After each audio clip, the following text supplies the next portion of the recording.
সুজন ব্লগসের মোটো ব্লগিংয়ে আপনাকে স্বাগতম। আজকে আমরা দেখাতে চলেছি উত্তরবঙ্গের সেই বঙ্গবন্ধু সেতু, যাকে আমরা যমুনা সেতু বলেছিনি। আজকে এই ভিডিওর মাধ্যমে দেখাবো কিভাবে বঙ্গবন্ধু সেতু পার হতে হয়। সাথে আছেন আমাদের আব্দুল সামাদ ভাই। তিনি একজন পেশাদার ড্রাইভার। আসলে তিনি দক্ষতার সাথে এই বাস, ট্রাক সব ধরনের যানবাহন ড্রাইভ করে থাকেন। আমি মূলত এই মোটো ব্লগিং করে থাকি না, এমনি ব্লগিং হয়ে থাকি। আজকে আমার জীবনের এটা প্রথম মোটো ব্লগিং।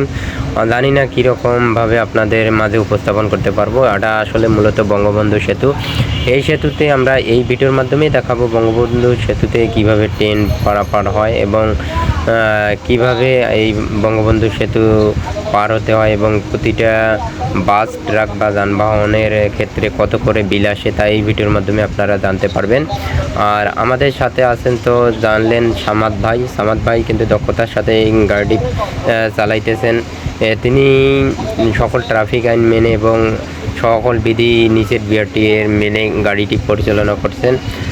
তিনি কখনো এক লেন থেকে আর এক লেন বা পরিবর্তন করতেছে না। তিনি মূলত গাড়িটি যে গাড়িটি চালাইতেছে বা আমরা যে গাড়িতে চড়ে মোটো ব্লগিং করতেছি সেটা হচ্ছে দোয়েল এন্টারপ্রাইজ। আসলে আপনারা বলতে পারেন এই দোয়েল পরিবহনে কেন আসলাম আমরা, এসআর, নাবিল, হানিফ ভিন্ন ধরনের যানবাহন থাকতে, কিন্তু আমরা মূলত আসছি এখানে যে এই গাড়িটি ড্রাইভ করতেছেন আমাদের এই নীলফামারীর সেই দক্ষ ড্রাইভার সামাদ ভাই, যার কারণে তার কাছে আলাদা ফেসিলিটি পাবো বিধায়, ভিন্ন তথ্য পাবো বিধায় আমরা আজকে এই সামাদ ভাইয়ের সাথে সেই দোয়েল গাড়িতে চলে আসছি। আমরা কিন্তু বঙ্গবন্ধু সেতুর মিডিল পয়েন্টে চলে আসতেছি এবং সাথে আপনারা বঙ্গবন্ধু সেতুর পাশেই দেখতে পাচ্ছেন একটা রেল সেতু হইতেছে। রেল সেতু হলে আমাদের উত্তরবঙ্গের সাথে রেল যোগাযোগ আরও সুবিধাতর হবে।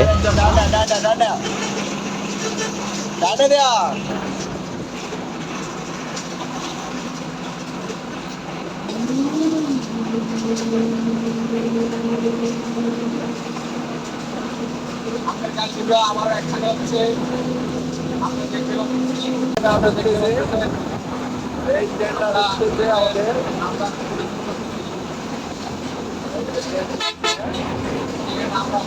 গাড়ি আছে ডানে দেওয়া, ভালো গাড়ি আছে ডানে দেওয়া,